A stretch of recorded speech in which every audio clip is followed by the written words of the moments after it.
TVS Mongolia пэйжийг үзэгч та бүхэн лайктарж дагаж нэгдээд дэлхийн өнцөг болон бүрээс Монгол комментэд бас үзэл бодлоо илэрхийлэх боломж байна гэдгийг тодотгоё. За өнөөдөр хэд хэдэн асуудал ерөнхийдөө голж олонний анхаарлын төвд орж яригдж байна. За нэн тэргуунд бас энэ төв талбай дээр суулт өлсгөлн зохион байгуулж байгаа эмч совлогчдын төлөөлөл өнөөдөр бас ерөнхийдөө тэмцлийн нэгэн хурц хэлбэрт шилжиж орж байгаа шиг байна. Үс гизгээ хайчлахаас эхлээд энэ дүр засгийн өндөрлгүүд шийдвэр гаргах төвчний улсуудын баг маскыг зүүсэн байдлаар эсэргүүцэл илэрхийлж байгаа. За маргаашнаас бол эмч совлогчдын энэ тэмцэл жагсаалт багш нар хүч өгж бас хамтран тэмцэнэ гэдгээ өнөөдөр албан ёсоор мэдгдчихэж байгаа шиг байна. За Монгол төрийн ордонд бас өнөөдөр хэд хэдэн байнгын хороод хилэлцсэн, хуралдсан тодорхой асуудлуудыг хэлэлцэж ярилцсан юм байна. За нөгөө хүүхдийн мөнгөтэй холбоотой асуудлаар хурлийн гишүүдийн хооронд үл ойлголцол нэлээд маргаан мэтгэлцэн өрнөж явах шиг байна.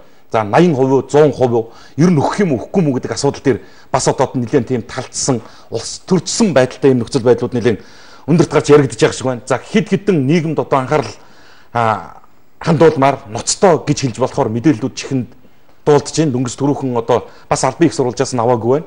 Нэг айлын одоо 3 сартаагаас 9 настай хүртэл 5 хүүхэд гэртээ золгүй байдлаар бас галт төмрийн аюул дүртэж амнасаа алдсан тухай мэдээлэл дөнгөж түрүүхэн бас нэвтрүүлэг хийхдээ өмнөхөн орж ирж байна. Тэгтээ энэ мэдээллийн их сурвалжийг нь бас одоо манай тэр тухайн орон нутагт ажиллаж байгаа сэтгүүл сурвалжлагч маань эргэж үзэгч та бүхэнд мэдээлэх байх. Зүгээр ийм митийн асуудал нь юу юм гэхээр зэрэг эцэгчүүдийн зүгээс ер нь одоо энэ насан турш улсуудын зүгээс энэ бага насны хүүхдүүдэд хандуулж байгаа харааг яналт гэдэг юм онцгой анхаарч үүдэн татахгүй бол болохгүй болж байгаа юм дүр зураг нөхцөл байдал байна. Цагдаа хууль хяналтын байгууллагын ч гэсэн тодорхой хэмжээнд нийгэм рүү чиглэсэн акц хийж байгаа ч гэсэн үрдэн бас төдийлөн үзэгдэхгүй байна. Энэ бол цэвэр одоо хүүхдэд тавьж байгаа насан туршидчдын зүгээс тавьж байгаа харааг яналт гэдэг юм үндсэндээ байхгүй болч нурчжээ гэдгийг л харуулж байгаа үйл явдал болж байгаа шиг байна. За Монгол улс Монголын засгийн газар тариалангийн бүс нутгаа нийтэд заралчлаа. Нийтдээ 7 аймгийн гэж байна уу? 60 гаруй сумдын нутгийг Монгол улсын газар тариалангийн бүс нутгаа гэдэг ингээд Монгол улсын засгийн газар албан ёсоор зарлаж, за газар тариалангийн чиглэлээр авч хэрэгжүүлэх арга хэмжээний хүрээнд дээрх бүс нутгийг бас одоо онцгой ач холбогдолтой бүс болгож газар тариаламжттай хамтарсан ийм зөвлөлдөх уулзалт байдлаар цаашаа явж асуудал арга хэмжээг ярина гэсэн иймэрхүү дүр зурагтай зүйлүүд яригдж байна. Олон асуудлууд бас гэрэл гэгээтэйгээр захин ертөнцийн нүүр хуудсуудыг өнгөлсөн байна лээ. Эдгээр мэдээллүүдийг үзэж та бүхэн бидний эрхэм ураг хамт хэлж байгаад дуулж сонирхороо гэдэг ийм зүйлийг хэлмээр байна. Ураг хэлэх үү? Ураг хэлж. Ураг хэлэхээс өмнө за энэ амралтын өдрүүдээр Монголын үндэсний бүх барилдахаар болж байна. Олон хоног сар завсарлаад байгаа. Монгол үндэсний бүх спортын төвөрдөнд болох юм байна. За энийг Хөвсгөл аймгийн 3 аврагад зориулсан барилдаа. Тий, энийг гэхдээ бас нэг үзэгчдэд зөв зөвтэйгээр ойлгуулахгүй бол юу юм? Бүхий өргөөч нөгөө цагдаагийн хамгаалтанд байж байгаа. Энэ сарын 18-ны өдөр хуралдахаар байсан их гэдгийг хуралдуулахааргүй болсон. Үүнтэй холбоотойгоор гарч байгаа шийдвэр юм байлээ шүү. Одоо Уйлган голын 3 аврагын нэрмжит барилдаан спортын төвөрдөнд энэ амралтын өдөр буюу Ням гарагийн 13 цаг тэг минутад эхэлнэ. TVS телевизийн спортын албаны баг хамтулан спортын төвөрдноос энэхүү барилдааныг орон дээр шууд дамжуулан үзүүлнэ. За энэ бүтэн сайнны дараагийн 7 хоногийн бүтэн сайн өдөр Монгол улсын аврах цолтонд хүндэтгэл үзүүлэх үндэсний бүхий барилдаан болно. За энэ бол төв цэнгэлт хүрээлэнд зохион байгуулагдахаар болж байна. За төв цэнгэлт хүрээлэнд болох энэ барилдааныг бас манай телевиз уран бүтээлч шууд дамжуулах ийм хуваарьтай байна. За ард нь одоо бүх зэргийн баяр наадам. За тэгээд улсын баяр наадмын өмнөх нөгөө их сорилго барилдаан гэдэг ингээд үндсэндээ одоо улсын баяртаал золж очиж ин доо одоо тэгээд ямар хөө нөхцөл байдалтай юу болох юм бэ? Үндэсний бүхийг олон жил үзэгчтэй шууд дамжуул үргэж байгаа телевиз бол одоо энэ үргэж гисэн гүйцэтгсээр л байна. Одоо спортын төв ордноос дараагийнх нь одоо төв цэнгэлтгэс 2-7 хоног дараалж үндэсний бүхээ шууд дамжуулж үзүүлэх нэ гэж. За өөрөө хэлж чадаа тийм. Тэгээ өөрөө хэлж. Монгол комментэд нэгдэцгээе. Их сайхан мэдээллүүдийг өнөөдөр мэдээллийн сайтуудаас онцолсон. Олдоо цэгмээ сайт уулчин бямс сүрэн Эверестийн оргилд гарсан мэдээллийг онцолж байна. За хайрхан аялагч клубыг үүсгэн байгуулагчдын нэг уулын спортын мастер Бямсран өнөөдөр 13 цаг 47 минутад Улаанбаатарын цагаар Эверестийн оргилд гарлаа. Ингэснээр тэрээр Монголын уулчтаас Эверестэд авирсан 7 дахь хүн болж албан ёсоор бүртгэгдэж байна. Бямсран дэлхийн уулчтын 7 саммит буюу 7 твийн 780 оргилд мөрөө гаргадаг сонгодог хөтөлбөрийг сонгон Европ, Африк, өмнөд болон Хойд Америк, Австрал төв дэлхийн арлуудын тэргуун оргилуудад 2012 оноос хойш авирж байгаа. За одоо ингээд үндсэндээ зорилгынхоо 80% дэргэжчихсэн гэсэн ийм мэдээллийг олдоо онцолж байна. Эверестэд одоо Монголын төрийн далбайг авч намруулсан 7 дахь иргэн боллоо. Танд баяр хүргэе. Спортын өндөр амжилтыг хүсье. За энд бас их сайхан мэдээлэл байна. Ньюс юм байна. бүгд найрамдах Франц улсын хүндэт легоны одонгоор Монгол улсын иргэн шагнагдсан мэдээллийг онцоллоо. Энэ бол Монгол улсын соёлын гавьяа зүтгэлтэн Ахмад дипломатч, нэрт орчуулагч, түүхийн ухааны доктор, онц бөгөөд бүрэн эрэхэд элчин сайд тойтгийн төмөр хүлэг байгаа. Бүгд найрамдах Франц улсын ерөнхийлөгчийн зарилгаар хүндэт легоны одонгоор шагнуулсныг тус улсаас Монгол улсад суугаа элчин сайд хадагта Элизабет Барсак энэ сарын 15-ны өдөр хүлээлгэж өглөө, гардуулж өглөө гэд Францын хүндэт легон гэдэг бол бас төдийлөн дэлхийн улс эх орнуудад элбэг олгогддог одон биш юм байна. Ер нь Францтай ч гэсэн энэ легоныхоо одонг бол маш хүндтэйгээр одоо дүүж хэлэх юм бол одоо нөгөө Монголын Чингисийн одонтой дүүх хэмжээний үнцэнтэй үнэлэмжтэй энэ одон байдаг. Тэгээд үнэхээр хоёр улсын хооронд одоо оруулсан хувь нэмрийг нь үнэлж ийм хэрхэн хүндтэй шагналаар шагнаж байгаа гэсэн мэдээллийг ньюс онцоллоо. За дэлхийн загварын орон Миланд Монгол бүсгүй Төвзэ брэндээ нээлээ гэсэн мэдээллийг онцолж байна. Дэлхийн алдарт брендийн гэнэнд Монгол улс өөрийн брэндээр бүртгэлтлээ гэсэн мэдээллийг Times гоё Монгол болондоо байршуулсан. Италийн Милан хотноо Монголын цагаар эх орны ургах улаанартай тэг 5 минутанд 5 дугаар сарын 15 гэж Монгол бүсгүй ачтын төвшин заяагийн шинэ брендийн нээлтийн үйл ажиллагаа болсон. Тэрээр энэ талаар өөрийн Тьюза гэж байгаа юм байна. Пэйж хуудастай товчхон мэдээлсэн гэж. За ямар ч байсан бол энэ брэнд бас Италида тэр загварын их том хот болсон Миланд бол энэ биш шүү дээ. Төвза гэж байгаа юм. Төвшин заяа гэдгийн товчлол юм байна тий. За ийм брендийг үүсгэн байгуулж Италийн одоо загварын тэр том улсуудын игнэнд нь орж ирлээ гэсэн ийм мэдээлэл байна. За ямар ч байсан Times дээр бичсэн мэдээлэл дээр бол бас энэ Итали нэлээд хүлээлт үүсгэж ирсэн брэнд гэж байна. За удахгүй бас Монгол түмэн энэ бүсгүйн талаар илүү дэлгэрэнгүй гэсэн мэддэг болох байх.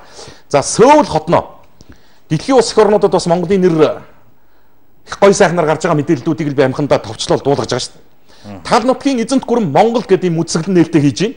За бүгд найрамдах Солонгос улсын үндэсний төв музей, Монгол улсын шинжлэх ухааны академийн түүх археологийн хүрээлэн, Монголын үндэсний музей, Богдхааны ордон музейтэй хамтран зохион байгуулж байгаа Тал нутгийн эзэнт гүрэн Монгол тусгай үзэсгэлэн нээлтийн ажиллагаа 5 дугаар сарын 15-ны өдөр буюу өнгөрөх өдөр Солонгосын үндэсний төв музейд болсон гэж байна. За Солонгос улсад суугаа Монголын элчин сайд, за соёл боловсрол соёлын ухаан спортын яамны дэд сайд, за албаны бусад төлөөлөгчд оролцсон. За энэ үзэсгэлэнгийн ач холбогдол агуулгаар бол маш өндөр юм байна. За ерөнхийдөө бол сүүлийн жилүүдэд Солонгос улсын иргэд Монголын түүх, газар нутаг, ёс заншлыг бас нэлийн юм сонирхох хандлагатай болсон. Энэ цаг үе дээр бас нүдэ олсон арга хэмжээ боллоо гэж одоо энэ үзэсгэлэнг зохион байгуулж байгаа улсууд дүгнэж хэлсэн ийм мэдээлэл нүүс дээр байна. За гой сайхныг ярьж болж байгаа. Олон мэдээллүүд байгаа. Гэхдээ цаг бас товч баг байгаа учраас аль болох товч бөгөөд тодорхой байх гэж хичээж байгаа шүү. За Монгол Улсын засгийн газар 7 аймгийн 60 сумыг тариалангийн бус нутгаар зарласан мэдээлэл полит дээр байна. Засгийн газрын өнөөдрийн хуралдаанаар 2018 оны 5 дугаар сарын 16 газар тариалангийн бус нутгийг зарлж байна. Сэлэнг, Төв, Дархан, Булган, Хинти, Өвөрхангай, Архангай аймгийн нийтдээ 60 сумын 113 багийг Монгол Улсын газар тариалангийн бүс нутаг гэж албан ёсоор зарлалаа. Монгол Улс нийт 1 сая 50 мянган га тариалангийн талбайтай үүнээс 700 мянган га талбайг эргэлтэд оруулсан бол үндсэн 300 мянган га талбайг атарчсан болон үндсэн хэлбэрээр ашигладаг гэж байна. За засгийн газрын хуралдаанаар хүнс хөдөө аж ахуй хөнгөн үйлдвэрийн сайд Бацраг мэдээлэл өгтөө тариаланчдаа зориулаад түүхэн шийдвэр гаргаж байна. Монгол Улс газар тариалангийн бүс нутагтаа зориулж эрдэмтсэн мал аж ахуйг хөгжүүлж болж байна. Газар тариалангийн бүс нутагт мал оруулалтаа гэх маргаан малчид тариаланчдын дунд гардаг учраас цаашид малын тэжээл тарих, мал махаа чанаржуулах, малаа эрчимдүүлэх чиглэлийн бодлого хэрэгжүүлнэ гэсэн ийм салбарын сайдын мэдээлэлтэй энэ материал Политимын сайтын нүүр хуудсан дээр гарлаа. За албан ёсоор хөдөө аж ахуйн яамны цахим хуудасаар дамжаад орохоор энэ 60 сумын энэ 113 багийн байршил нэрс байж байгаа юм байна. За энэ бүс нутгууд бол албан ёсоор өнөөдрөөс эхлээд Монгол Улсын газар тариалангийн бүс нутг болоод явж байна. Өөрөөр хэлэх юм бол мал аж ахуй эрхэлж байгаа улсуудын хувьд бол одоо бас энэ дээр ийм үл ойлголцол үүсдэг нөхцөл байдлууд бол тодорхой болчихж байгаа гэсэн ийм мэдээлэл полит дээр байна шүү. За үндсэн асуудал арслан цэгмэ. Ажил аяллаа өмнөх суулт дараагийн хурц хэлбэрлөө шилжиж байгаа материалыг онцолж байна. Үнэхээр өнгөрсөн хугацаанд Монголын төрөөс салбар яамнаас шийдвэр гаргах төвчний улсуудаас яг энэ суулт чагсаалыг зохион байгуулж байгаа иргэд олон нийтэд уулзах, энэ улсуудтай тодорхой санал шаардлагыг нь хүлээж авч одоо асуудлыг шийдвэрлэх тал дээр дорвитой алхам хийсэнгүй гэж үзээд өнөөдрөөс бол тэмцлийн хурц хэлбэрт шилжиж байгаа гэсэн мэдээллийг арслан онцолдоо. За Монголын эрүүл мэндийн ажилтны үйлдвэрчдийн холбооны дарга Мегмар хөдөлмөрийн мүлжилгийг халж шударга үнэлэмжийг тогтоохыг шаардсан ажил аяллаа өмнөх суулт эхлээд 4-р хоногтойгоо болж байна. Өнөөдөр өглөөний 9 цагаас эхлээд 13 цаг хүртэл суун маргаашнаас 14-өөс 15 цаг гээд нэмэгдээд явах болно гэсэн мэдээллийг өгч байна. Эрүүл мэндийн салбарын ажилтнууд шүнжин нойргүй хонсон сувилагч асрагч эмчнэрийн төлөөлөлд өнөөдөр ирсэн бид хийх ажилгүйдээ биш ажил хийгээд ядуураад байгаа учраас олон мянган ажилтны өмнө төлөөлөл энэ суултад хүрэлцэж ирж байгаа шүү гэд одоо өнөөдрөөс бол суулт нэлээд хурц хэлбэрийн тэмцлийг сонгож аваад цаашаага төр засагт арга хэмжээ шаардлагуудаа хүргүүлж байна. Засгийн газар үүргээ биелүүлэхийг шаардж байна. Сувилагч бид завгүй зүтгэж туйлдж байна гэд өнөөдөр яасан гэхээр энэ жагсаалд оролцож байгаа улсууд түрүүчээсээ үсээ хусуулж эсэргүүцлээ илэрхийлж байна. Бид үсээ хусуулах юу ч эннээс өөрийг хийж чадна шүү гэдэг зүйлийг бас анхааруул сануулсан байлээ. Салбарын сайдууд, төр засгийн удирдлагуудын одоо зураг бүхий ийм маск багийг зүүсэн улсууд өнөөдөр бас энэ эсэргүүцэл жагсаалд оролцож байгаа иргэдийн үсийг хайчилж, үсийг нь хусах хэлбэрээр эсэргүүцэл илэрхийлж байгаа энэ мэдээллийг арслын мэн онцолдоо зөвхөн юу гэж хэлэх гээд байгаа гэхээр Монголын төр засаг бас энэ иргэдийнхаа төлөөлөлтөө уулзаад шийдвэрлэж болж байгаа бол тэр асуудлыг нь ямар алхмаар, ямар шат дараатаагаар хийж хэрэгжүүлж болох юм бэ гэдэг дээр нь зөвшөлдсөд ингээд явахгүй бол нөхцөл байдал хүндрэлээ шүү. Нэг үнийг хэлэхэд маргаашнаас эхлээд энэ жагсаал дээр багш нар хүчт нэмээд ороод ирэх юм байна. Иймч багш сувилагч байхгүйгээр энэ улсууд ажиллаа хийхгүйгээр энэ Монгол улс их орн цаашдаа яаж амьдрах уу, яаж ажилд хөдөлмөрлөх үү гэдэг нөхцөл байдлыг бас төр засгийн түвшин авч хэрэгжүүлэх авч ярилцгал ийм шаардлага тулгарч явах шиг байна да. За Монгол улсын их хурлын гишүүн Бямб цогт Батсандан нар өнөөдөр албан ёсоор Монгол улсын ерөнхий сайд Ухнагийн хүрэл сүхэд асуулга тавилаа. Яг энэ асуудлаар Монгол улсын их хурлын гишүүний асуулга гээд улс орны хөгжил дэвшилт хүн амын боловсрал эрүүл мэнд амар тайван аюулгүй байдал чухал үүрэгтэй Монгол Улсын засгийн газрын үйл ажиллагааны хөтөлбөрт иргэн бүр эрүүл боловсралтай ажилдаа орлоготой байх нөхцөл бүрдүүлэхэд бүх талаар анхаарах гэж тусгасан бөгөөд энэ хүрээнд тэтгэвэр тэтгэмж цалин үе шаттай нэмэгдүүлэхээр тусгасан.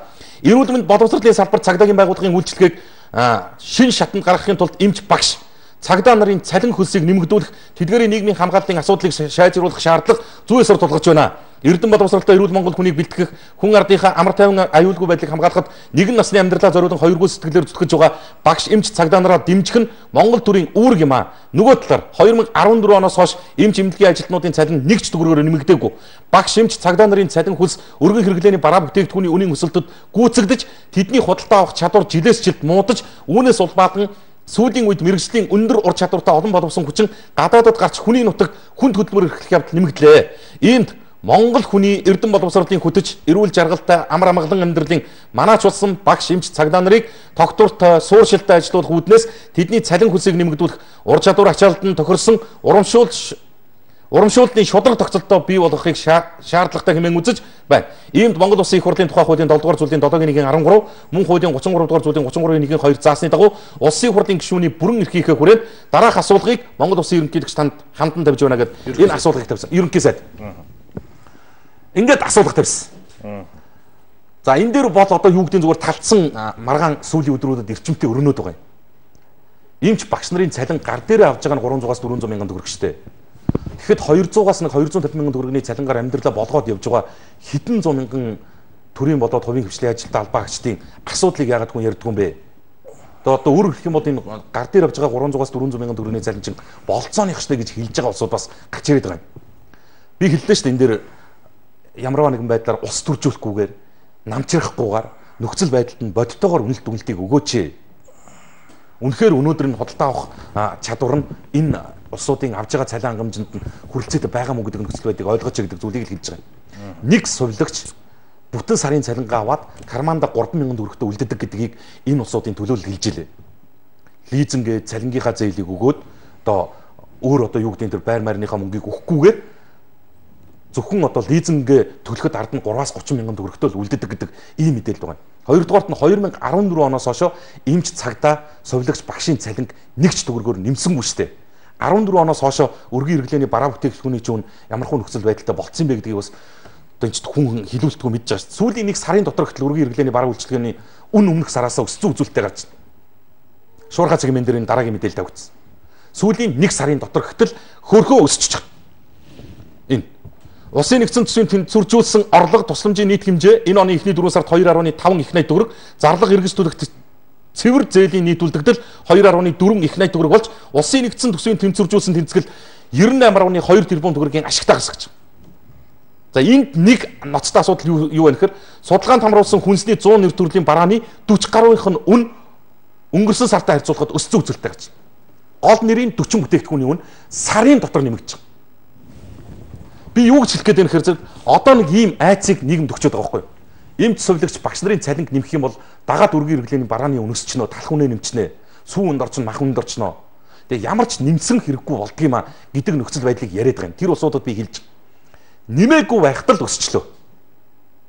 Ямар ч төрийн болоод хувийн ямар ч албан хаагчдын цалин нэг ч төгрөгөөр өсөөгүй байж хахад үргийн хэрэглээний барааны үн өсчлөө.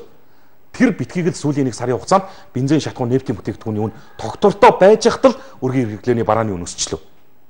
Бид ийм хуйлгүй, ийм хяналтгүй, ийм диктатургүй яваад баг үндсэндээ 20 хэдэн жил болцсон байхгүй. Хүсвэл хүнсний гол нэр төрлийн бүтээгдэхүүнийг худалдаалж байгаа хинч байсан үнэ өсгөж чаддаг. Энэ хинээс ч зөвшөөрөл авахгүй. Зүгээр л хажуудлын зэрэгцээл ангууныхаа бүжигээс л асуугаа болоо. Битээр мах зарж. Угаа хоёул маргааш өглөөнөөс эхлээд махныхаа үнийг 500-аас 1000 төгрөгөөр нэмчих. Тэгээд. Энэ дөөр ямар ч оролцоо байхгүй байхгүй. Тэгээд ингээд яваад байхад чинь нөгөө 300-аас 400 мянган төгрөгийн цалинтай эмч сувлагчдыгаа болгоод байгаа гэл ингээд байгаад тахарч л хэцүү болчиход байгаа байхгүй. Одоо нэгэсэндээ өмнө нь бол цалин тэтгэврч нэмэгдэхлээр юмны үн дагаж өсдөг гэсэн. Одоо энэ хүмүүсийн цалин өссөн энэ бараа бүтээгдэхүүн чинь хойноос гүйцэх гэж явж байгаа шүү дээ. Тэрнээс хөлдөөж хэрэг гээд байгаа юм биш. Өмнө нь талх 850 төгрөгөөс одоо 1150 төгрөг болсон шүү дээ. 1200 тэрийг л гүйцэх гэж хичээж штэ энэ дүрийн албаагч чинь өөр юм юусоо огт байхгүй шүү дээ. За ингээд нийгмийн гол асуудлуудыг л яриад нэг талд нь гаргачих гэж бодож байгаа. Өнөөдөр төсвийн байнгын орооны хурал болсон. Хуралдаанаар бас их хурлын гишүүд хоорондоо нэлээд хатуухан үгээр маргалдаж мэтгэлцсэн. Юу гэхээр хүүхдээ 20,000 төгрөг. Дахиад. Энэ 20,000 төгрөгийн асуудлыг энэ төр засаг шийдэж чадахгүй. Их хурлын гишүүд нь одоо түрүүчээс ийм арга ядсан нөхцөл байдалд орсон яриад гайхаж сууж байна.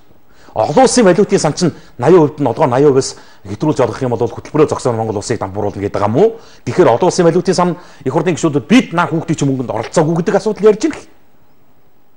Нөгөө талд нь одоо сангийн холбогдох салбар хариуцсан сайд нь болохоор зэрэг олон улсын валютын сан угаасаа 80%-аас хэтрүүлж олгох юм бол тэгнэ гэсэн ингээд. Ирэх баригч нам нь болохоор зэрэг 80% нь олгоно гэдэг. Сүрэг хүчинд болохоор 100% нь олгоно гэдэг. Энэ нөхцөл байдлаа ингэж сунжруулж явсаар байгаад улс төржүүлээд одоо бүр бүтэн ажлын хэсэг байгуулах тухай юм болж шít. Зөв хүүхдийн 20,000 төгрөгийг олгох дээрээ. Олон улсын валютын сан хүүхдийн мөнгийг бид нэрс яриаггүй гээл эндээс цөөнхийн бүлгэнд засгийн газар эндээс үгүй олон улсын валютын сантаа тохирцсон. Одоо энийг бид 80-аас дээш болох юм бол ерөөсөө тэгэл хөтөлбөр зогсно одоо улсын эдийн засгийн тохиролтой гэж ярих. Энэ олон улсын валютын санд худлаа яриад гэдэг үнэ яриад гэдэг эсвэл ийшээ нэг ярихаараа өөр юм хэлдэг ийшээ нэг ярихаараа өөр юм ярьдаг юм уу? Энийг одоо Хөрлөбаатар сайдаас сонсох хэрэгтэй байна. Энийг одоо сонсомоор байна. Нэг талаас нөгөө талаас бид нар ажлын хэсэгтээ ирц хүрсэн хүрээгүйд нэгэнтээ хуулиараа ирцэн хүрцэн асуудыг хойш нь тавиад яах юм бэ? Энэ дэр албан ёсны байр суурь илэрхийлж цааш нь өөр гарц гаргалгаа олоод явчихъя. Тэгэхгүй ерөөсөө зөвхөн одоо ирц хүрсэн хүрээгүү 100% болох ёстой гэж нэг тийш нь хатуу чангаагаад нөгөөх нь заавал 80 өгөх ёстой гэж нөгөө тийш нь чангаагаад эцсээр эсвэл хүүхдийн мөнгө олох хэм сонирхол байхгүй байгаа юм уу? Хэрвээ хүүхдийн мөнгийг нэг ч өдөр алдахгүй хүүхдүүртээ аль болох ахиу хүүхдийн мөнгө олгоё гэж байгаа бол асуудлаа хурдан хилэлцээд хурдан шийдье. Хурдан шийдье. Хоёр талдаа ингээл ерөөсөө тэгээд эрдсэн дээр нэг маргаал эсвэл 100% дээр нэг маргаал 80% байх хэрэгтэй гэж оролцоо гэж маргаал валютын сан үнэ ярьж худлаа ярьж маргаад ерөөсөө хүүхдийн мөнгө өгөх сонирхолгүй бол үнэ л хэлчихтэй. Цөөхөн ч тэр олонх ч тэр үнэ хэлж. Одоо ерөөсөө ийм нөхцөл байдал руу орж ирж байна.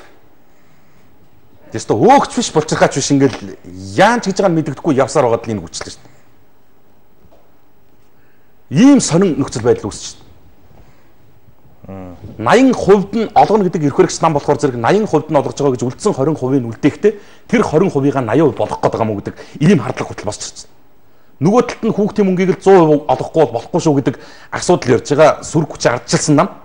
Зүгээр хүүхдийн мөнгийг Монголын хүүхд болгон 100% олгох гэсэн зорилго юм уу? Эсвэл хүүхдийн мөнгөөр улс төр хийж энэ засаг төрийг унах гэсэн одоо алхам юм уу гэдэг дээр хүртэл эргэлзэж эхэлж байна.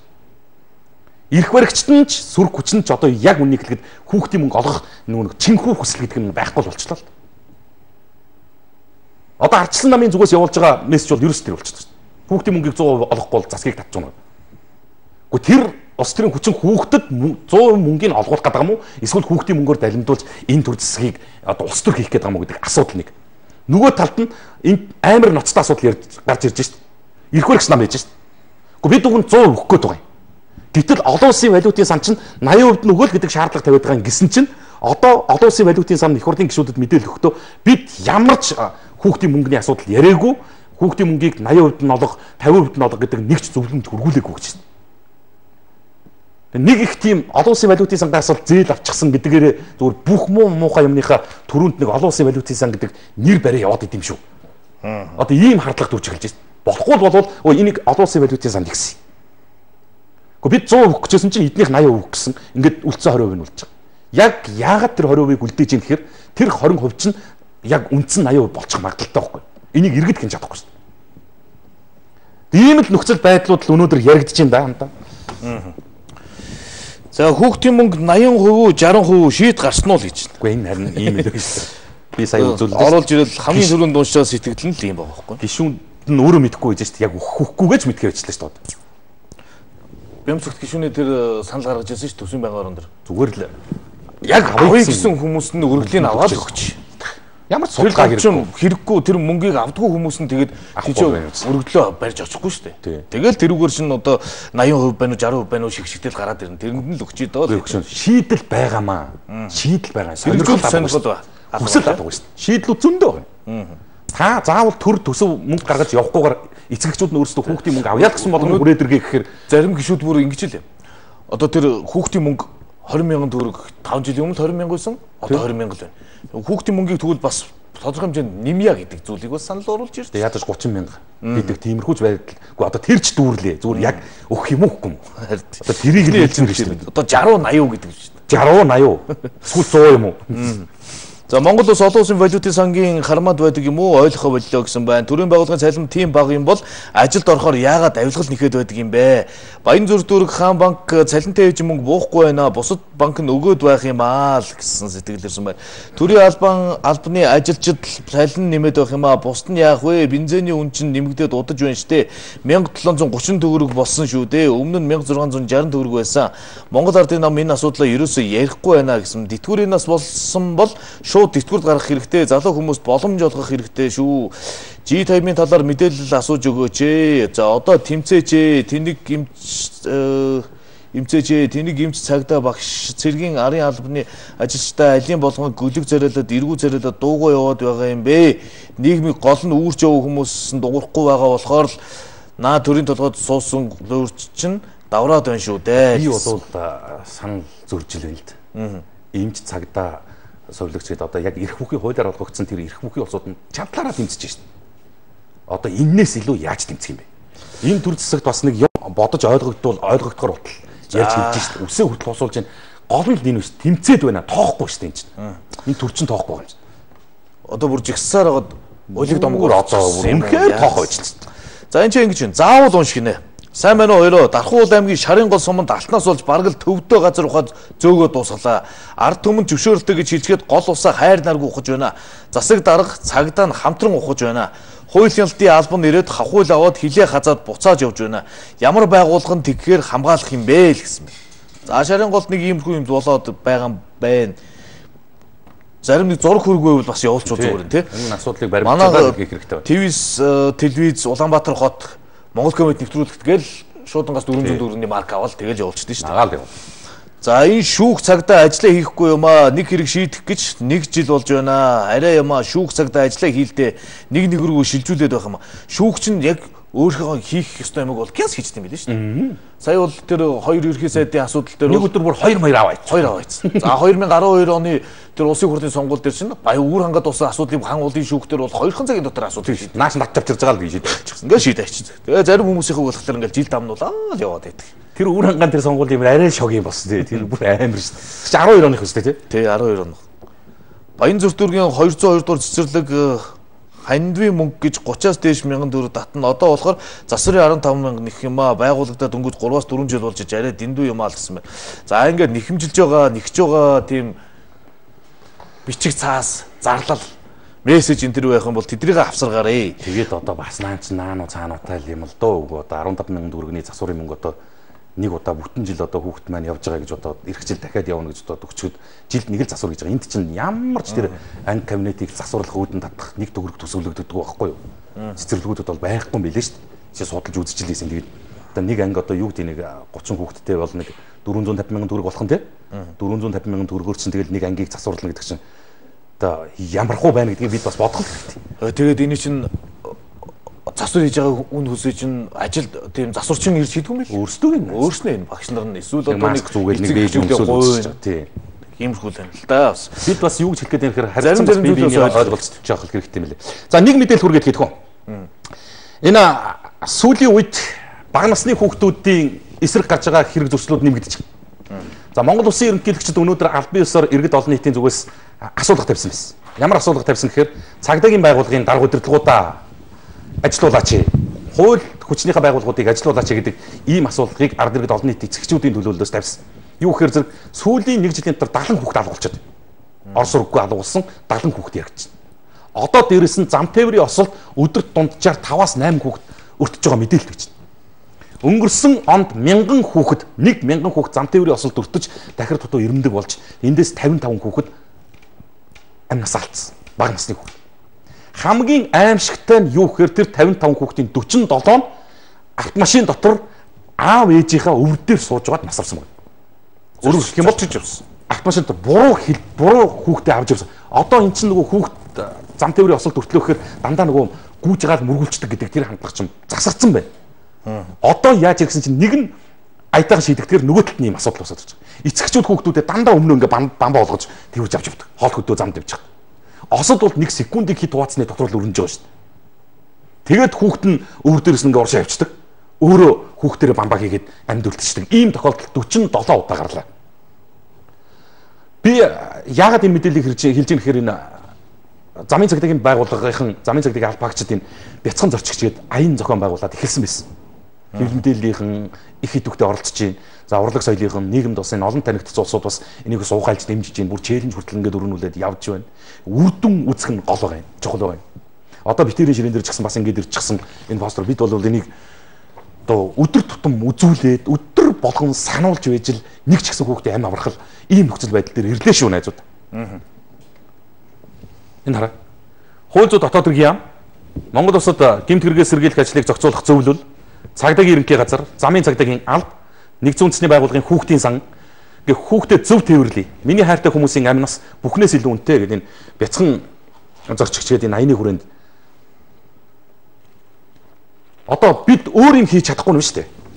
Энийг үзээд ядаж нэг эцэг их хүүхдэд буруу тээвэрлэдэг болвол зориултын сандал дээр нь суулгадаг тийм үү? Ядаж суудлын бүсийн зүгээд өчтдөг. Дандаа урд тэрвэрж явах ш.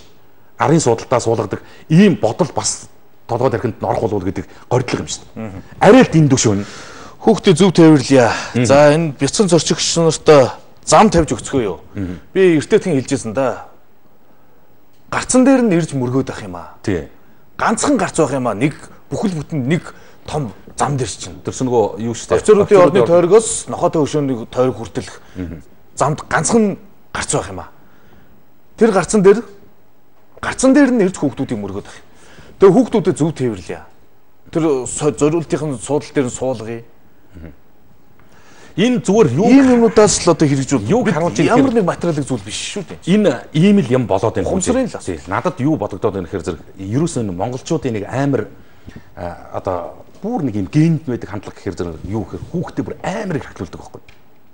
Тэгээ тэр эрхлүүлж байгаа хэлбэрийг би үгүйсгэж буруутгах юм шиг. Хүүхдээ амар л гэсэн бүр амь наснаас илүү өмгөөд намгаална. Хүний эцэг хэлэн тэгэлгүүл яв. Тэр эрхлүүлэх, хайрлах, хамгаалах чинь зөв байх л ёстой байхгүй.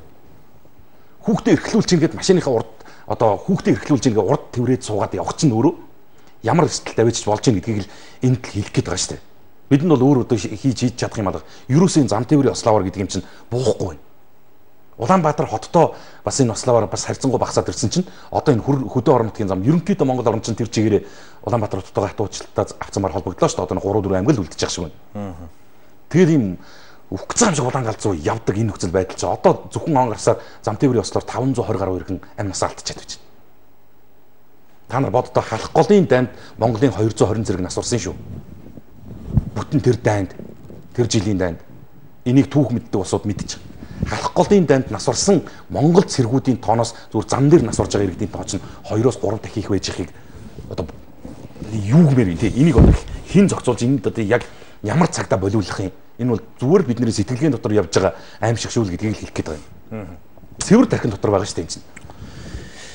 За хүүхдүүдээ сайн харалдаа хүргэж өг сайн гадны дагаж болохгүй гэдэг үг зааж өгмөр байна гэд. За манайхан энэ довчлолтой бичгээ болчихооч. Яг өөрөө ойлгоод бичээд байдаг. За өөрөө л бусд уншиж байгаа хүмүүс бол за жинхэнэ нөгөө нэг таамгаараа утга санаагаар нь утгачлан орчуулна гэдэг шиг юм болж байгаа шүү. Дархуул аймгийн Дархан сумын 15 дугаар баг 8 дугаар хэсэг Мангэрт буюу Батлооны эцсийн 700 м замыг хизээ хатуу уучлалтай болох гээд байна. Насанбат дарга хизээ дээрх зам дагуу болон гудамжуудаар гэрэл камер тавих вэ. Олон жил үлгэр ярьлаа штэ. Засаг дарга Насанбатаа сумын засаг дарга аз жаргалаа олон машинууд энэ эвдрэлтэй замаар явж эвдэрч байна. Олон 100 хүүхэд харанхуй гудамжаар айцтай алхаж явнаа л гэж. Асуудлаа баримттай л үзүүлэх харуулах зураг хөрөхтэй. Ерөөсөө энэ ТВ-с Монгол ягсан пэйж рүү та зураг явуулж болно шүү дээ. Одоо энэ лайвын энэ хаяг руу болдог байна. Тийм болно. За хятадын гал оруулахгүй байна. Нүүрсний худалдаж авсан машиныг хүмүүс 2 сар хятад буудалд оруулахын хүлээсээр дампуурлаа. Энэ талаар арга хэмжээ авч өгөөч гэсэн. Монгол залуучууд хамаг байр байшингаас барьцаалаад нөө хятад руу очиж нөө хоовоо машин худалдаж авд. Нүүрсэнд явъя да. Нүүрсний тээвэрч явъя да. Солонгос руу явж ажил хийхээ болий. Эх оронд бол одоо ажил хийя гэл ингээл гард юм байна л. Тэгээд 1000 гаруй хоовоо тэнд залуучууд худалдаад авцсан байна. Хамаг юм барьцаан тавиад. Тэгсэн чинь хятадын талд манайх руу одоо оруулдаггүй нөгөө хоовоонуудын. Тий. Энд итгэхдээ нэг ийм асуудал. Гайлаар нь асуухлаар зэрэг хоёр улсын харилцааны асуудал. Гадаад харилцааны яам дээр асуухлаар зэрэг энэ хятадын дотоод асуудал гэдэг. Одоо өнөөдөр энэ мэдээ дээр гарсан байсан юм. Гашуун сугат чиглэлийн нүүрс тээврийн үйл ажиллагаанд цогт хяналт тавьж эхэлдэг. Тэгээд энэ дээр нэг юм сонирхолтой мэдээлэл байна. Ерөөсөө одоо чиний яриад байгаа нэг хоовоонууд байна шүү дээ. Энэ хоовоонууд чинь яг хил нэвтрэхэд тээвэрлэлт хийхэд үндсэндээ одоо 100 машины 30 чанарын шаардлага хангадаг юм байна. Бид Монголын талд зохицуулаад хяналт шалгалтаа тавиад асуудлыг зэгцлээд явуулсан ч хятадын тал нь ингэчдэг юм байна л. Одоо саяны иргэний яриад байгаа бол ерөөсдөр шүү дээ. Манайхан бод одоо бас ойлгоно шүү дээ, нэг ойлгоно. За бас нэг ч гэсэн Монгол айл өрх ингээд амьдрал ахуйгаа залгуулж ивэл болоо доо одоо тэр машин явж л байвал гээд ингээд явуулдаг. Тэгээд цаана очихоор нөгөө хятадын тийм нөхцөл байдал үүсэж юм билээ. Автоврын үндэсний төвөөс Өмнөг Говь аймгийн цогцчээсэм цагаан хад гашуун сухат помтын чиглэл тээвэрлэлтийн үйл ажиллагаа явуулж байгаа улс хоорондын ачаа тээвэрлэгч аж ахуйн нэгжүүдийн тээврийн хэрэгслийн техникийн хяналтын үйлчлэг болоод бүртгэл гэрчилгээ тээврийн хэрэгслийн улсын дугаар, арлын дугаар зэрэгтэн цогц хяналт тавьж ажиллаж байгаа. Ер нь бол одоо яригдээд байгаа шиг тийм бүх зүйл хяналтгүй болчихсон тийм зүйл байхгүй. Автоврын үндэсний төвөөс бол тогтмол ийм хяналт шалгалт, тогтмол ийм мэрэгжлийн хянагч байцаагчдыг ажилуулж байгаа гэж байна. Хамгийн гол нь манайхан яадгүй вэхээр ийм л юм болж байна. Чиний яриад байгаа шиг байр байшингаа барьцаалаад хятадаас ч нэг хов аваад ирсэн байгаа. Тийм залуучууд байгаа. Гэхдээ дийлэнх нь яадгүй вэхээр зэрэг нэг компани одоо энэ тээвэрлэлтэд 100 машин оруулсан. Дараагийн компани одоо танил талтай компаниг 50 машин оруулсан. Тэрийг нь зүгээр хөлсөөр барьдаг жолооч байгаа байхгүй. Нэг ирээсэндээ одоо хэдэн төгрөгийн цалинтай зүгээр л цалин авдаг. Тэгэхээр тэр хүн чинь энэ машинда техникийн сервис үйлчлэгээ хийнэ гэж юм байхгүй байхгүй. Компани хийхгүй бол хувь иргэн хийхгүй шүү дээ. Авж байгаа 5 төгрөгийнхөө цалингийн энэ том техникийн чинь нэг жижигхэн сэлбэн гэтэл баг хэдийн ирээснийх нь мөнгөтэй хийсэн явж шүү дээ. Тэг иймэрхүү нөхцөл байдал байд юм байл шүү. Зүгээр л одоо би мэдчихүүл гэж л хэлж байгаа юм. За баруун дулаан Америкийн нэгдсэн улсууд хүүхдээ зориултын санал дээр суулган арын суудлынхаа дунд суулгадаг. Ингээгүй тохиолдолд цуг яваа эцэг их нь маш өндөр торгодог. Ийм энгийн зүйлийг нь хэрэгжүүлээд хуулиндаа суулгаж чадахгүй үнэхээр хэлэх үг алгадаа л гэсэн байна. 3 настай хүүхэд цэцэрлэгт авахгүй гэж байна. Одоо тэгээ яах вэ гэсэн байна. Сургууль төлөх юм. Үүлээ буудаж бороо оруулаач хаасаагүй гам болох нэ л гэсэн сэтгэл ирсэн байна. Америкт бол зориултын саналгүй бол цагдаа нь хүүхдийг нь хураагаад авчихдаг. Хизээ саналаа авч ирэн тэр цагт хүүхдийг нь өгч торгоож явуулдаг юм байна лээ. Наачаас таалах юм шүү. Тэгээ хүүхдийг наваад нөгөө нэг төрийн асрамжинд өгчт юм билээ. Асрамжийн газар. Энэ хүн бол хүүхдийг харах нөхцөлгүй хүүхдийн амь насанд шууд занал хийж байна энэ хүн бол гэх. Тэгээ одоо эн чинь юусоо тийм байгаа ч тийм. Эцэг эхчүүдийн буруу автомашинд буруу тээвэрлэж явснаас болоод 47 хүүхэд нас орсон гэдэг чинь бүр аав ээж навижэл алдсан гэсэн үг. Ер нь одоо хатуу хэлэхэд. Тэр энэ дээр бас хариуцлагажуулах тийм л юм л байхгүй бол чи ер нь засагдахгүй хандлага юм байлээ дээ манайханд бол тийм. Нэг ширхэг тамхи таны насыг 11 минутаар хороодгоо гэсэн сэтгэлэрсэн байна. За ер нь хүүхдийн мөнгөч бай, юу ч бай өгөөд хэрэггүй. Тараагаад байгаа мөнгөөрөө ядаж 100% Монголын хөрөнгө оруулалттай үндэсний том компани үйлдвэр барих хэрэгтэй. Нэг үйлдвэр байгуулахаар л тэр улсын хөрөнгө оруулалттай гэх юм а цэцэрлэг сургууль дандаа гадны хөрөнгө гэх юм а биднийг хэн тижээгээд байна л гэсэн. Тэгээ энэ дэр нэг ийм зүйл бас байт юм хэлээ л дээ. Өмнө Солонгос, энэ Малайз, Индонез эдгээр чи яаж хөгжсөн бэ гэдэг. Эдгээр чинь ерөөсөө л нэг 20 жилийн хугацаанд бүсээ чангалсан юм л. Манайх олсныхоо хэрээр иргэдэд цацдаг. Хүүхдтэй аав, ахмад дууд аав, энэ чи аав, тэр нь аав гэл ингээл цацахгүй болохгүй шүү дээ. Цацдаг. А тэр улсууд яадаг вэ гэхээр зэрэг олсон орлогоо цуглуулдаг. Цуглуулаад тэрүүгээрээ үйлдвэр сан үүсгдэг. Сан үүсгдэг үйлдвэр барьдаг. Солонгосууд анх тэр одоо энэ Бакинхэ гэдэг ерөнхийлөгч байдаг шүү дээ. Эмэгтэй ерөнхийлөгч. Тэрний аав нь Солонгосыг чи өдий зэрэгтэй болгосон хүн байдаг гэж. Зүгээр сонирхолж ярьж байгаа. Тэр хүн яасан гэсэн чинь баахан хямдхан цамц үйлдвэрлээд дэлхийн зах зээл дээр хямдхан гаргаад тэгээд тэрүүгээрээ тэрнийхээ олсон орлогыг цуглуулад ард иргэдтэй тарахгүй шүү дээ. Тэргээд тэрүүгээрээ яасан гэхлээр зэрэг төмөрлөгийн үйлдвэр байгуулад дараа нь технологийн үйлдвэрлэл байгуулад усан осны үйлдвэр байгуулад ингэ явцсан байгаа. Тэгээ ялгаа нь юу гэхээр зэрэг тэр Бакингийн аавч вэ нү те дахид сонгогдохгүй байх вэ гэдгээс айдгүй байхгүй юу? Ганцхан ялгаа тэр шүү дээ. Манайхан олсны хэрээрэл цацахгүй болвол 20 оны одоо сонгуул бол найраг байхгүй юу?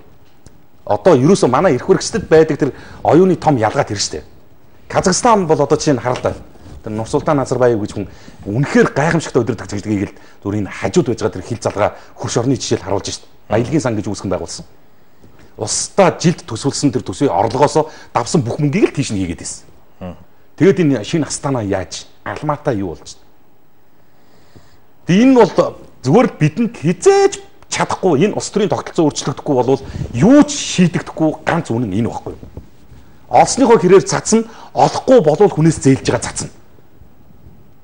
Ингэж ээж л 20 он 21 оны сонгуул ярьж байгаа. За гүнтийн цуслангийн зам машин явахын аргагүй боллоо. Тавьсан сайхан зам нь давааны наан том машин яваад цөмөрсөн, давааны шорон зам жижиг машин явахын аргагүй болсон байна. Хотын захиргаа болон зам тавьсан компани засмаар байна. Арай л байна шүү гэсэн байна. За үе үед Монгол ардын нам ардснам энэ улсыг нурааж олон улсын төвшөнд нэр нүргүү болгосон боловсролтой хулгайчдын бүлэглэлээ 2020 онд бод иргэдээ гэсэн байна. За баруун эргэхдээ зам тавьж өгөөд гар гэдэг бол одоо жолооч нар дайрч гараад яв гэсэн урайтай болжээ гэсэн байна. Хүүхэд цэцэрлэгт оруулахад 300 мянгаыг авч явах юм аа л гэж байна. За яг зөвөө бас цонхоор хүүхдийн толгой цээж гараастай бас джипнүүд дээд лүгээр гаргацсан ч байх шиг. Тэр бол аюултай. Огцом тооромжлоход тэр яг манайхан дэгдэн штэ энэ том том джиптэй нөхдүүд чинь ингээд хүүхдийн ийм хүртэл гаргачихсан гэж явж байгаа ингээл. Юу ч байж болно штэ. Нуур нохоод авах хүртэл огцом тооромжлолт хэлдэр чинь аймаа. Донсолгод л одоо дээшээ жингүүдэж өсөрнө. Тэр бол одоо тухайн аав ээжийн ойлголтоор бол хүүхдийг л хайрлаж байгаа юм л. Эрхлүүлж байгаа л хэлбэр юм шиг байна. Хүүхдийн мөнгийг заавал 100% өгнө гэж улс төржүүлж байхаар улс оронд хэрэгтэй зүйл зарцуул үлдсэн 20% бас амьдрал арай гайгүй хэсэг байгаа гэж бодож байна гэсэн байна. Монголд үний юм байна уу хоёроо саарл ордон хулгайчлал өөрчлөлөөр дүүрчихсэн юм шүү л гэж байна. Хамгийн хүнд хэцүү үүргийг гүйцэтгэдэг онцгойгийн албаа хаагчдын цалин яах вэ гэсэн байна. Мөрдөн байцах газар хаана орсон юм болоо л гэж байна. Хүчтэйхэн унгуул зөрчилгээд торгон шүүл гэж. Хүүхдээ тэрврээд урд суудлын дээр суух дуртай эцэг эхчүүд жолооч нар эрсдэлтэй гэдгийг ойлгуулаач ээ. Яагаад ард суудлал руу зүтгээд байдаг юм болоо? Урд суудлал руу зүтгээд байдаг юм болоо? Эцэг эхчүүдээ үүнийг бас бодож үзээч ээ л гэж байна. Цагдаа нар ажиллаа хийхгүй байна. Автобусны буудал машины зогсоол болж хувирлаа шүү дээ. Заавал уншаарэ, үүлээ буудаж бороо оруулаач ээ. Хаасайгүй гам болох нэ гэж байна. Дархуул аймгийн шарын голлыг тойрсон энэ хідэн ухаж байгаа газруудаа зэгсэлмээр байна. Арай л дэндэж байна. Удахгүй баг байшин доогуур минь ухах нэ. Засаг дарга удирдлагууд гэж байна уу гэсэн байна. За энэ бүх асуудлыг шийдэх арга нь үндэсний хэмжээний томоохон бүх нийтийн эсэргүүцлийн жагсаалт юм а. Нийгмийн тогтолцоог өөрчлөх хэрэгтэй байна. Бүжээ бэлгээ бүжөөрөө санал нэг байна уу гэсэн байна. Үе үед Монгол ардын нам арснаа энэ улсыг нурааж байна л гэсэн байна. Хаач явсан үзэж болохоор болсон байна. Баярлалаа та хоёрт амжилт хүсье. За уншаад өгөөрэй. Энэ сүлд кино гэж утгаа алдлаа. Аллаг, авилгал, мафи, сургуулийн насны кино тамхи татаад гарч байна. Кино байх юм а. Хяналт гэж байна уу? Бүх зүйлийг өдөөн төрхөрж байна штэ гэсэн байна. За та хоёр хуурамч бензин зарж байгаа компаниудыг зарлаач ээ л гэсэн байна. Мэддэхгүй байгаа юм чи яах юм бэ? Хаана хин хуурамч бензин зараад байна вэ? Хуурамч бензин зарсан компаниудыг дахиад нөгөө одоо наривчлал шалгуулахаар мэрэгжлийн байгууллагад өгсөн. Тэгээ үнэхээр хурамч хэмжээнд зарсан бол нэрийн зарлал гэсэн шүү дээ. Манай энэ мэрэгжлийн байгууллагууд чинь бидний нэрийг өгөхгүй шүү дээ. Өгчтгөл бол одоо зарлалч л. За Монголд бол цагдаа хүүхэд эрмлэгээд бөөн хил ам айгүй бол нөгөө цагдаа нэргэнтэй буруу харьцсан гэд ажилгүй болох байлгүй дээ л гэсэн байна. Уншаад өгөөрэй. Гүнтийн замыг засмаар уулжаа л гэсэн байна. За Монголын төр гэж хэрэг алгаа сонгон нарган дүргийн 24-р хороо зээлийн зам яасан бэ? Тэр биш тав гişүн 8 жил ярьлаа шүү дээ л гэж байна. Тэтгэврийн хурган дарганараа болиулаач ээ. Залуучууд ажилламаар байна шүү дээ. За хамраа угсан хар ухажаа хаасайгүй харагдах боллоо. Харамсаж байна. Төр зэсэгтээ хойч үе маань яанда хоёроо гэсэн байна. Үйлдвэр өрнө гэдэг зөв шүү. Монгол үйлдвэр өрнө их бага байна гэсэн байна. За Батүлгээ ярих биш нүүрсний талаар сая ярьж байгаа чинь үнэн бол тэр газар дээр очиод нэвтрүүлэг хийж болдоггүй юм уу л гэсэн байна. Бидэнд одоо тийм боломж алгалт болдогсон бол очихын зөндөөл хүсэж чинь тэгээд үзэгчд маань бас нөхцөл бай. Энд чинь гэхдээ Монгол чинь 4000 сэтгүүлч байгаа шүү дээ. Яваад л сурвалжилж байгаа шүү дээ. Зөндөөл сэтгүүлчид явж ийлээ шүү дээ нөхцөл байдалтай нэлцээд. Битэрийн хувьд болохоор чинь 7 хоногийн ажлын бүх өдөр шууд эфиртэй байж байгаа. Тэгээд тийшээ явж ирэхийн тулд дор ажил 2 хоног явах хэрэгтэй болно шүү дээ. Тэгээд орондоо хэнийг суулгаад яах вэ чинь төвөгтөл байна л. Гэхдээ сэтгүүлчдүүд зөндөөл явдаг юм л шүү. Төр засгийн түвшээд сайд хүртэл очиод нөхцөл байдалтай танилцсан. Маргааш нь ингээл эргийн хэвийн болчихтгол өөдгүй. За ганц нэг мэдээллүүдийг яс дуулгач. Зүгээр болгоомжлуулаад. Мэргэжлийн ялтын байгууллагаас энэ оны эхний 5 сарын хугацаанд хийсэн хяналт шалгалтын дүнг нийтэд танилцуулж байна. Монгол улсад маш олон нэр төрлийн эм хууль бусаар хуурамчаар үйлдвэрлэгдсэн байдалтайгаар орж иж байгаа юм. Мэргэжлийн ялтын байгууллагаас зөвшөөрлгүй 16 нэрийн 136 сая төгрөгийн эмийг агтлсан гэсэн ийм мэдээллийг өнөөдөр Политикийн сайт онцолсон байлээ. За энэ дээр бол иргэд олон нийтийн зүгээс бас онцгой анхаарал тавьж ажиллахгүй бол асуудал хандж байхгүй бол эрүүл мэндэд эдгэрүүлэх гэж байгаа сайжруулах гэж байгаа гэдэг илүү эрсдэлд оруулж байгаа нөхцөл байдлыг хяналтын байгууллага анхааруулсан шүү.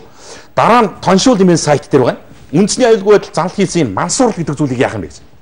Энэ одоо сүүлийн үед юусэн нийгэмд яг чимээгүй тахал шиг явж байгаа хамгийн хуулиас гадуурх юм одоо сүлжээ боллоо шүү. Бохир мөнгөний бүх төрлийн гэмт хэргийн эхлэл сэтэл одоо бүхэл нийгмийн муу мухай зүйлийн эхлэл уур уурхаа бол яг энэ дээр явж шүү. Тэгээ энийг бол өнөөдөр энэ тоншуул бас нэлээ улс хуультай хөндөж бичсэн байсан бид бол хуулийн хувьд хууль эрх зүйн орчны хувьд энэ дээр шинжилгээ хийхгүй бол болохоо байжээ гэдэг зүйлийг асуудал төвшүүлж ярьсан байсан. За сүүлийн үед энэ сенсац дэгдээд байгаа гадаад паспортын асуудал дээр олон өнөөдөр бас тайлбарж нийтэд хүргэсэн байсан. За гадаад паспортоо урт хугацаагаар сунгацсан 381 мянган иргэ одоо яах юм бэ гэдэг асуудал. 5 жилээр 10 жилээр сунгацсан усууд 381 мянган иргэн байна шүү дээ. Мөнгөө төлөө сунгачихсан. Тэгээд энэ сунгалт чинь хүчингү уучгаар энэ 381 мянган иргэний энэ паспортаа сунгуулсны хохирлыг хэн төлөх юм. Цаашдаа бас яах юм бэ гэдэг асуудлыг хэн яаж ярих юм бэ гэдэг зүйл яригдж байгаа. Одоо мэргэжлийн байгууллагууд ямар асуудал ямар зүйлийг тайлбар хэлж ирэхээр зэрэг энэ сунгалттай паспортоор зочихыг хориглоод байгаа 3хан газар байгаа маа. Нэг нь Казахстан юм аа. Нэг нь Өмнөд Африкийн бүгд найрамд улс юм аа. Нөгөө нь за ямар улс вэ гэж. Эндээс ийм 3 орн л байгаа маа. Бусд нь хിവэр байгаа штэ гэдэг ийм тайлбарыг өгч яадаг. Гэтэл иргэд бол энэ сунгалттай паспорт чинь дэлхийн аль ч оронд ингээд болохоо байчлаа штэ гэдэг ийм зүйлийг ярьж яадаг. За яг албаны их сурвалжаас манай сэтгүүлч өнөөдөр тодруулга авах гээд очсон. Дарга нь бол яг ийм хүн асуудал яригдж байгаа үед эзгүй вэ гэсэн. Гадаадд томилттойгоо явж ирсэн. Тэгэл их гадагшаал явах шаардлагатай байдаг улсууд юм байна. Дотроо энэ асуудлуудыгаа зэгцэлж ярьчаад дараа нь тэр гадагшаад тогшоогоо явж болдгоо мө гэдэг бодол бас төрөө сууж ялээ. За иймэрхүү мэдээллүүдийг өнөөдөр бас энэ захин сүлжээнд нийтэд дуулгая гэж бодсон юм. За банкны хүүг буулгамаар байна. Мүлжид дууслаа гэсэн мэн хотын төвөөс малтай иргэдийг гаргах асуудал юу болж байгаа юм болоо? Хувийн байгууллагын цалин хэцүү байна. Хувь цааны тухай сураг байна уу? За нямдэрж их оронч хүн 76-ад байгаа цөөн хүмүүсийн нэг шүү. Амжилт хүсье багш гэсэн зүн мэдээлэл авч байгаа шүү гэсэн байна. За хууханаар хэцүүдлийг нүү энэ одоо юу гэж юм бэ? За хоёр ихэр хүүхдийг маань тээж байгаа хайртай чамда хайртай шүү гэж содоотор гэдэг хаягаас бичсэн бай. За хуурамч бензин гэж юу байдаг юм бэ? Өөрсдөө хийдэг болцсон юм уу? Хуурамч юм бол наад машин чинь яаж явах юм бэ л гэсэн байна. Энэ ч нөгөө нэг бага октонтой машин бензин дээр октон дэвшлүүлэгчийг л зараад байдаг гэсэн нэг юм зүйл яригдаад байт юм. Бас химийн аргаар л гаргаж ийн гэдэг байгаа. Одоо бид нар ч мэдхгүй би бол гайхаад идэж байна. Монголчууд нефт боловсруулах үйлдвэр барих тухай асуудал ярьж идэг. Тэгэхэд энэ чинь зүгээр зарим нэр бүхий колонкууд дээр нефтийг чи хуурамч бараг хийцсэн юм шүү. Би одоо бүр тэгэж бодоод байна. Энэ чинь бараг хийгээд явж болдог болоо. Яваад байгаа юм шүү. Би бүр тэгэж бодоод суудаг болсон шүү. За, ганц нэг загтлууч чи. Монгол коммент тоо шудрагны дуу олоолдог баярлалдаг. Сонсогч олон түмнийхээ төлөө хэл хідэн санал байна. Ерөнхийлөгчийн тамгын газрын дараагийн код ямар хүү юм бэ? Энийг бас ярмаар байна. Улсын хурлын дарга байхдаа улсын хурлаас ард түмний аж амьдралыг дээшлүүлэхээр хийж хэрэгжүүлсэн асуудлууд гэж. Нэг намын нэр хүндийг унагсан. Улсын хурлын гишүүний бүрийн эрхэнд халддаг байсан. За авилгатай тэмцэх газрын дарга дэд даргаыг ийм байдлаар сонгохыг эсэргүүцэж байна гэдэг ийм олон санаачлагыг бичих ирүүлсэн иргэн Монгол Улсын ерөнхийлөгчийн тамгын газрын дарга инх болтын явуулж байгаа үйл ажиллагаанд бас жоохон шүүмжилттэй хандж байгаа. Тэгэд энийг ийм үндслүүдээр танилцуулж байгаа шүүгээд хид хідэн зүйлийг ярьсан байна. Одоо үнэхээр хийж хэлэх ажил асуудал олдохгүй байгаа бол оюутлогоо 5-7 асуудал дээр ерөнхийлөгчийг төлөөлөө тамгын газрын дарга нь оролцоож ярилцээ гэдэг ийм иргэний хүсэлт бас ирсэн байна шүү. Нэвтрүүлэг цаг дууссан юм байна уу? Болцсон уу? За өнөөдөр их дуусах юм байна те. Тэгж байна да. За энэ Монгол коммент нэвтрүүлэгт 4 дахь удаага захидал бичиж байгаа иргэний захиаг би маргаашийн дугаараар уншиж өгье. Бас л тогтмол тасралтгүй захиа бичдэг иргэн юм байна. 18 цаг 43 минут Монгол комментийн 5 гарагийн дугаар энд хүрээд өндөрлж байгаа юм байна үзэгчтэй. Санал сэтгэлдээ бичсэн ирүүлсэн. Өнөөдрийн нэвтрүүлэгтээ нэгдсэн нийлсэн бүх үзэгчдэд баярлалаа. Маргааш пүрэв гараг Монгол коммент 18 цаг тэг минутад энэ эндэр дээрээс хүрнэ. Таны дуу хоолойг радио FM 103.6 дэлгүүр сонсох хэлбэрээр за TVS Mongolia пэйж лайв хэлбэрээр түгээж байгаа гэдгийг тодтогъё. Ураа хэлье. За. Монгол комментэд нэгтгэцгээе.